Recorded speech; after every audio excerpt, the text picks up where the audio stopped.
Friends, আজকে আমরা দেখব যে ফিবোনাকি সিকোয়েন্স বা ফিবোনাকি সিরিজ। আমাদের কাছে যেমন লনের সিরিজ আছে, আমাদের কাছে যেমন আরো সিরিজ আছে, এরকম ফিবোনাকি একটা সিরিজ।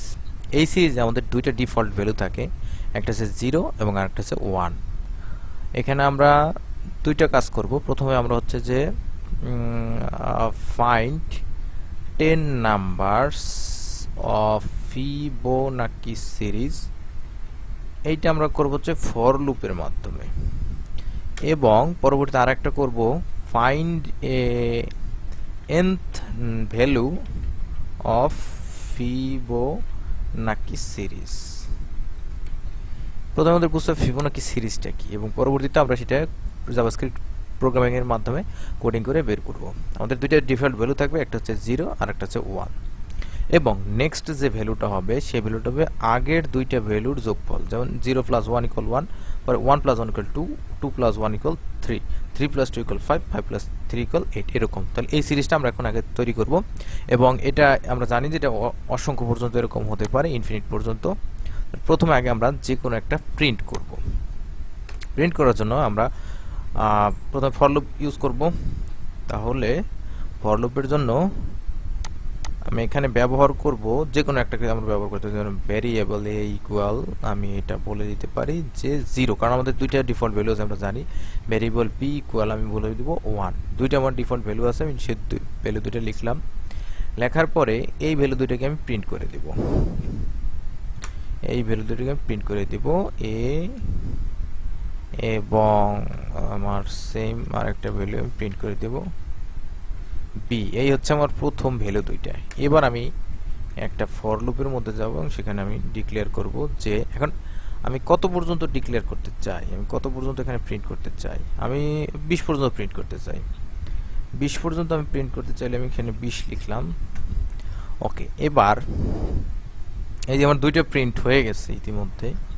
20 পর্যন্ত যদি আমি প্রিন্ট করতে চাই, তাহলে এই ফর লুপের মাধ্যমে কাউন্টিং করব না, 1 থেকে 10 পর্যন্ত কাউন্ট করব না। আমি করব কি, এই লুপটাকে বারবার আমি ইউজ করার মাধ্যমে এই সিরিজটাকে আমার কনসোল লক করতে হবে, প্রিন্ট করতে হবে। এই জন্য আমি একটা এখানে নতুন ভেরিয়েবল নেব যে লেট, অথবা আপনি var কি ওয়ার্ড ব্যবহার করতে পারেন, যে লেট ফিভ নাম্বার। এইটা হবে, আমরা জানি যে নেক্সট এটা ফিভ নাম্বারটা হবে a + b এর যোগফল, এটা। এরপরে এইটা আমার এখানে প্রিন্ট করতে হবে। সুতরাং আমি করব console.log, console.log করে আমি এই ফিভ নাম্বারটাকে প্রিন্ট করব। এখন এটা যদি আমি করি তাহলে কি হচ্ছে, এই যতটুকু কোড আছে এই কোডটা আমি আগে বুঝাইয়া দেই যে a আর b আমার আগেই প্রিন্ট আছে। পরবর্তীতে এই লুপটা 20 পর্যন্ত চলার প্রত্যেকবারে ও কি করছে, এই a আর b তে ভ্যালু 0 এবং 1 পেয়েছে, এবং 0 এবং 1 কে সে যোগ করে এখানে প্রিন্ট করছে। 0 + 1 = 1, এই 20 বার এখানে প্রিন্ট করেছে। সুতরাং আমাদের কি করা লাগবে, আমাদের লাগবে হচ্ছে আপডেট করা। আমরা চাই না যে a আর b এর ভ্যালুটা 0 এবং 1ই সবসময় থাকুক। যখন প্রথমবার যখন i এর মান একটা মান চলবে, একবার যখন লুপ চলবে, তারপরে আমরা চাই যে a এর ভ্যালুটা হবে আগের b, এবং b এর ভ্যালুটা হবে নতুন ফিভ নাম্বার। তাহলে আমাদের কোড শেষ। এটাই খুব ইজি। আমি বুঝাই দিচ্ছি যে 0 + 1 = 1, 1 + 2 = 2, 2 + 3 = 5, 5 + 8 = 13, 13 + 21 = 34। তাহলে আমার সিরিজ কিন্তু আমার প্রিন্ট হয়ে গেল। আবার একটু আমি এখানে বলে দেই যে এইটুকু আমি করেছি আমার সিরিজটা প্রিন্ট করার জন্য। সিরিজটা আমি কত পর্যন্ত প্রিন্ট করতে চাই, 10 পর্যন্ত প্রিন্ট করতে চাইলে এখানে 10 লিখলে আমার 10 পর্যন্ত প্রিন্ট হয়ে যাবে। ওকে, আমি কি করলাম, প্রথমে আমি একটা, যেটা হচ্ছে যে আমরা যেহেতু এখানে দেখে আসছি যে প্রত্যেক পরের ভ্যালুটা আগের দুইটা ভ্যালুর যোগফল, সেই কাজটাই আমরা এখানে করেছি যে পরের দুইটা ভ্যালু হবে, যে নেক্সট যে ভ্যালুটা হবে এটা হচ্ছে নেক্সট ভ্যালু, আগের দুইটা ভ্যালুর যোগফল। কিন্তু এখানে আমার কি আপডেট করে দিতে হয়েছে। যেমন এখন এখানে ফিভ নামের মধ্যে আছে এই 1টা, এই 1 এর পরে এই 1টা ফিভ নামের মধ্যে আছে, এই 1টা এখন এই b তে চলে যাবে, এবং b এর ভ্যালুটা a তে চলে আসবে। পরে যখন ফিভ নামের মধ্যে আমার 2 থাকবে, তখন b তে সেই 2 চলে যাবে এবং a তে b এর 1 চলে যাবে। যখন এখানে 13 হবে, ফিভ নামের ভ্যালুটা যখন 5 প্লাস 8 হবে, তার মানে হচ্ছে এর মধ্যে 5 আছে এবং বির মধ্যে 8 আছে। এখানে আসার পরে প্রতিবার এইটা এখানে কনসোল লক করবে, এখানে প্রিন্ট করবে, প্রিন্ট করার পরে আমরা এই ভ্যালুটাকে আপডেট করে দিব এবং এইভাবেই আমাদের চলে আসবে। এটা হলো কোনটা? এটা হলো আমরা সিরিজটাকে প্রিন্ট করলাম। এবার আমরা ধরে নেই যে আমাদের হচ্ছে যে 1 2 3 4 5 6 7 8 8 নাম্বার যে সিরিজের ভ্যালুটা সেটার মান হচ্ছে 30। এখন আমরা এরকম একটা ফাংশন আমাদের এবার ক্রিয়েট করতে হবে। বন্ধুরা, এবার আমরা চেক করব একটা নাম্বার প্রাইম নাম্বার কিনা। A number is prime or not.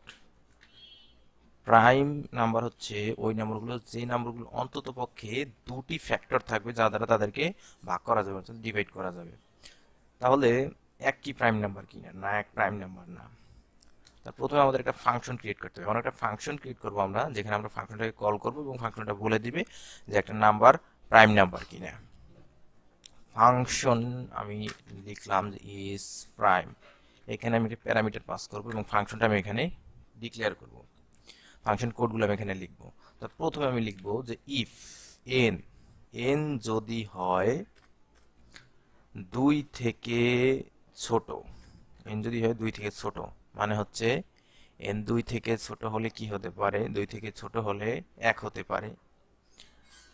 N 2 থেকে ছোট হলে এন 2 তো আর হতে পারবে না, 1 হতে পারে। তাহলে 1 যদি হয় তাহলে আমি রিটার্ন করব ফলস। কেন ফলস রিটার্ন করব? যে এটা প্রাইম নাম্বার না। ওকে, ইফ এন এর ভ্যালু যদি 2 এর সমান হয় তাহলে আমি রিটার্ন করব ট্রু, কারণ হচ্ছে 2 প্রাইম নাম্বার। আমরা প্রাইম নাম্বার বের করতে গেলে সেখানে আমাদের স্কোয়ার রুট বের করা লাগে। স্কোয়ার রুট যদি আমি বের করতে চাই তাহলে ম্যাক্সিমাম কতবার ডিভিশন আমাদের হবে সেটা আমাদের লাগবে, যে লেট ম্যাক্সিমাম ডিভিশন, ম্যাক্সিমাম কতবার ভাগ যাবে সেটা হবে যে আমি এন যে আমি পাবো এই এন, এটা আমার স্কোয়ার রুট করতে হবে। আমি এখানে প্রিন্ট করে দেখাই। যেমন হচ্ছে এখানে আমি কনসোল ডট লগ করে কনসোল ডট লগ, আচ্ছা এটা এখন না, পরেই আমরা দেখি। এবার আমি ফর লুপ চালাবো। For loop let I equal, আমি শুরু করবো 2 থেকে, কারণ 2 এর আগের গুলো আমার চেক করা আছে। 1 দিয়ে তো সব কিছুকেই ভাগ যাবে, সুতরাং 1 এর আমার দরকার নাই, 2 থেকে আমরা শুরু করব। এবং আই হবে ম্যাক্স ডিপ, এর থেকে ছোট। এরপর আইকে আমরা ইনক্রিমেন্ট করে দেবো। ফর লুপ আমরা চালিয়ে প্রত্যেকটি দিয়ে আমরা ওই ওই এন নাম্বারটাকে ভাগ করব। ওকে, এখানে এখানে আমরা চেক করব ইফ, যদি আমরা কি করব, এই এন নাম্বারকে আই দ্বারা ভাগ করব, এন নাম্বারকে আই দ্বারা আমরা ভাগ করব। আমি এখানে বের করব হচ্ছে ভাগশেষ। এই ভাগ করার ফলে যদি আমার 0 বের হয়, যদি ভাগশেষ কিছু না থাকে, তাহলে আমরা কি বলতে পারি? আমরা বলতে পারি এটা হচ্ছে ফলস, এটা প্রাইম নাম্বার না। কারণ প্রাইম নাম্বার হলে সে কখনোই নিঃশেষে বিভাজ্য হবে না, তার একটা ভাগফল থাকবে। এটা আমাদের এ পর্যন্ত গেল। এ পর্যন্ত যাওয়ার পরে এর কোনো এর কোনো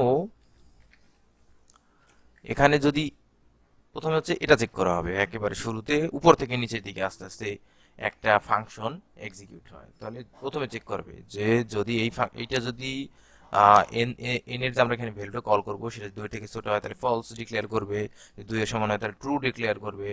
এর কোনোটাই যদি না হয় তাহলে আসবে এখানে, এখানে এন এর যে আমরা ভ্যালুটা দিব তার আগে একটা ও কি বের করে নিবে, একটা স্কোয়ার রুট বের করে নেবে, মানে যেটা বর্গমূল। বর্গমূল বের করে নেওয়ার পরে এখানে আমরা ফর লুপ চালাইছি এবং এর মধ্যে আমরা ফর লুপটা কতক্ষণ পর্যন্ত চালাবো? যতক্ষণ পর্যন্ত ওর স্কোয়ার রুটের ভ্যালু যা আসবে তাই। যেমন ওকে, এখানে এবার আমরা কল করব, এই ফাংশনটাকে কল করব কনসোল ডট লগ। ফাংশনটাকে আমি কল করলাম। ফাংশনটাকে আমি কল করে এখানে আমি বলবো যে আমার ফাংশনটা ছিল ইজ প্রাইম, এবং ইজ প্রাইমের মধ্যে এবার আমি একটা ভ্যালু দিব। যেমন ভ্যালুটা আমি দিলাম হচ্ছে 10। 10 হলে 10 কি প্রাইম নাম্বার কিনা? না, 10 প্রাইম নাম্বার না, এই কারণে আসছে ফলস। ওকে, 11 কি প্রাইম নাম্বার কিনা? 11 প্রাইম নাম্বার, এই কারণে আসছে ট্রু। 13 কি প্রাইম নাম্বার কিনা? 13 মৌলিক সংখ্যা, হ্যাঁ 13 মৌলিক সংখ্যা, এই কারণে আসছে ট্রু। ওকে, এই 13 দিয়ে আমি এই ফাংশনটাকে আরেকবার বুঝিয়ে দিব। যেমন আমি এই ম্যাক্স ডিভ এটাকে এখানে কনসোলে দেখাই দিই, তারপরে আমি এটাকে আরো ম্যাক্স ডিভ, তাহলে 3.605, অর্থাৎ এই 13 কে এই এই যে ম্যাক্স ডিভ, এই ম্যাক্স ডিভের ভ্যালুটা আসছে কত, স্কোয়ার রুট করা হয়েছে, এটাকে বর্গমূল করা হয়েছে 3.605 আসছে। এরপরে এই লুপের মধ্যে চলে আসবে, লুপের মধ্যে আই এর ভ্যালু 2 এবং এই ম্যাক্স ডিপ পর্যন্ত এই লুপটা চলবে, তাহলে 3.60 পর্যন্ত আসছে, সুতরাং 3 পর্যন্ত চলবে। প্রথমে আই ইকুয়াল 2 মানে 2 দ্বারা কাকে ভাগ করবে, এখানে 2 দ্বারা এন এর ভ্যালুকে 2 দ্বারা ভাগ করা হবে, এন এর ভ্যালু হচ্ছে 13, 2 দ্বারা ভাগ করলে এই এই ফাংশনটা ট্রু হয় না, এই ফাংশনটা ফলস হয়, এই এটার কন্ডিশনটা ফলস, এটা ফাংশন না কন্ডিশন, সরি। তাহলে এন এর ভ্যালু হচ্ছে 13, 13কে যদি আমরা ভাগ করি 2 দ্বারা, তাতে আমার ভাগশেষ 0 আসে না, তাতে আমার ভাগশেষ আসে 1, 2 দ্বারা ভাগ করলে। এবং তাহলে এটা এইটা আবার চলবে, তাহলে 3 দ্বারা ভাগ করবে, 3 দ্বারা ভাগ করলেও এখানে দেখা যাবে এই কন্ডিশনটা আসতেছে ফলস। সুতরাং প্রতিবার সে ফলস এখান থেকে প্রিন্ট করতে করতে করতে করতে যাবে, প্রতিবার এখান থেকে ফলস প্রিন্ট করতে করতে যাবে।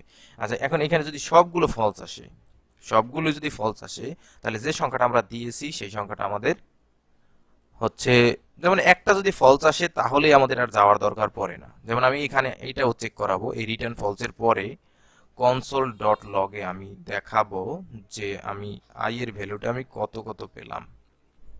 একবার যদি আমার ফলস চলে আসে, এখানে আমি কনসোল ডট লগে আমি কি করব, আইটাকে প্রিন্ট করব। তাহলে কনসোল ডট লগে আইটাকে প্রিন্ট করেছি 2, 3। আচ্ছা, এবার এখানে যদি আমার হতো, যেমন আমি এখানে বললাম 100, তাহলে একবারই আমার লুপটা চলবে। কেন? 100 যদি স্কোয়ার রুট করা হয় তাহলে পাওয়া যায় 10, সুতরাং এটা 10 পর্যন্ত চলার কথা ছিল। কিন্তু যখনই এইটাকে 100কে এই আই এর ভ্যালু অর্থাৎ 2 দ্বারা প্রিন্ট করার পরে 0 পাওয়া গেছে, তখন এটা রিটার্ন ফলস করে দিয়েছে। একবার ফলস করা হয়ে গেছে মানে হচ্ছে এই সংখ্যাটা প্রাইম নাম্বার না, এই সংখ্যাটা ভাগ গেছে, সুতরাং এই লুপটা এখানেই টার্মিনেট হয়ে যাবে, ক্লোজ হয়ে যাবে। এবং এর কোনোটাতেই যদি শেষে না আসে তাহলে আমরা বুঝতে পারবো এটা হচ্ছে একটা প্রাইম নাম্বার, মৌলিক সংখ্যা, তখন আমরা রিটার্ন ট্রু ট্রু করে দেব। তাহলে এ হচ্ছে আমাদের ওভারঅল প্রাইম নাম্বার বের করার ফাংশন।